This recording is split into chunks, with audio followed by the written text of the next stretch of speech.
The Chinese New Year is a holiday that celebrates the removal of the bad things from the past year and the upbringing of luck and prosperity to the new one. Although the day it begins and ends may vary since it starts on a new moon, in 2023 it's said to begin on January 22 and last for 16 days. To be honest, I've never celebrated the Chinese New Year. It's simply not a custom in my culture, but one thing that I've always been interested in are the 12 zodiac signs. According to the myth, the Jade Emperor organized a race and the 12 winners became symbols for the zodiac. Those winners were the rat, the ox, the tiger, the dragon, the snake, the horse, the goat, the monkey, the rooster, the dog, the pig, and this year's animal, the rabbit. Now, this year I was trying to work on something for this Chinese New Year. You know, something simple but charming that would be a sort of representation for this holiday. And since this year is the year of the rabbit, why not do something around that? So I decided to design some cute illustrations that could represent both the festivities culture and, of course, the rabbit. With that said, let's see how I did it. Okay, so I started this project on the wrong foot.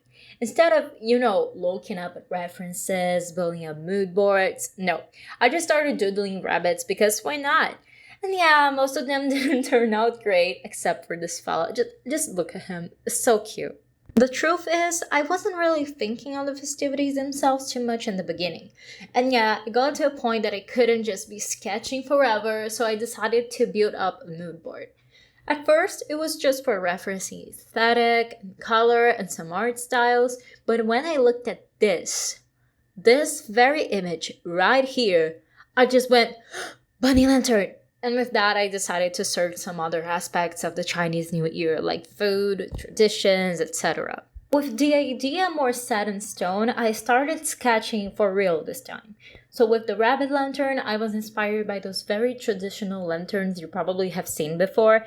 And to be honest, this one was my favorite. Just look at the floof. It's just so cute. I just can't. For the next illustration, since I like food a lot, I decided to draw one of the traditional dishes, but to be honest, I got a little bit confused on this one. When I did my research, I found out that dumplings were a common thing in Chinese New Year's feasts, but I didn't know exactly what kind of dumplings they were referring to, so I just stuck with the ones that look like soup dumplings and bao. And at the time I was debating in my head how I should do it, but I think it turned out pretty cute too. For the next one, I just couldn't keep out one of the biggest traditions in the Chinese New Year, the red envelope.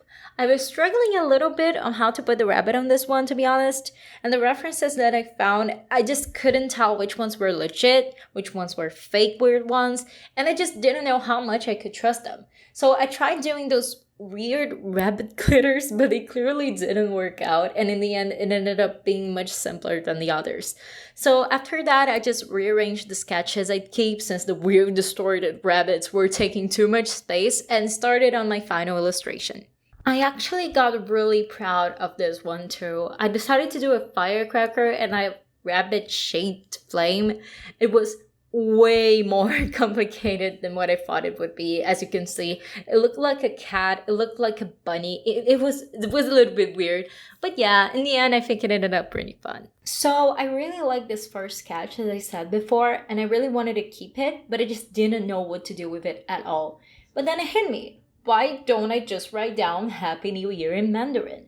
So that's what's written there, and it's pronounced like this. 新年快乐. After that, all I did was refine that sketch. Wow, look at all the refining. Wow, such refinement. Because I decided I was going to do the line art in Vector instead of Pixel. And I also got myself to detail some things along with correcting others. But yeah. Okay, so here's the thing. I was dumb. I was using Adobe Fresco on iPad for the sketching, but I decided to do everything else on Adobe Illustrator on my laptop. And with that, I didn't record anything else besides the sketch.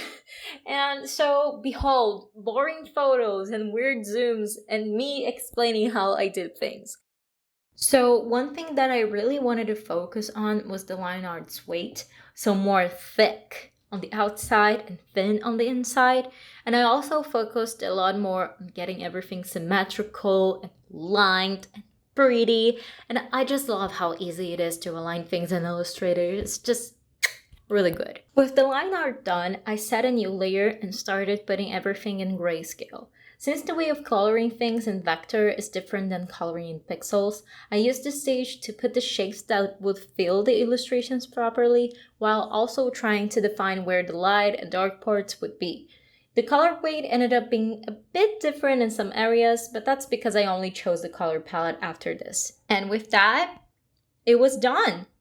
Just kidding, there was a lot of more stuff to do. So I started coloring the rabbit lantern first so that I'd have an idea on what the color concept would be. But let's be honest, it's Chinese New Year, of course everything is red and gold. I added some nude tones and light yellows for good balance, but there's just no way I'd escape the whole red thing going on in the festivities. And I actually got a little bit sadistic with myself because I just used a lot of gradients. Like a lot. And I recolored all of the line art so that it got cute and adapted according to the color. And I just loved it so much.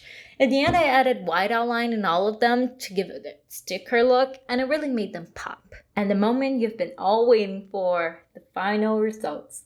I like them all so much.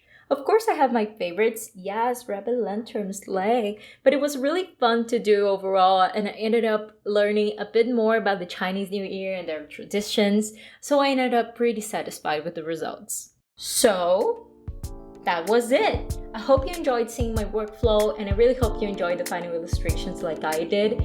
Feel free to like, comment what you think, and subscribe. And if you want to see some more of my work, you can check out my Instagram and my TikTok. Tchauzinho!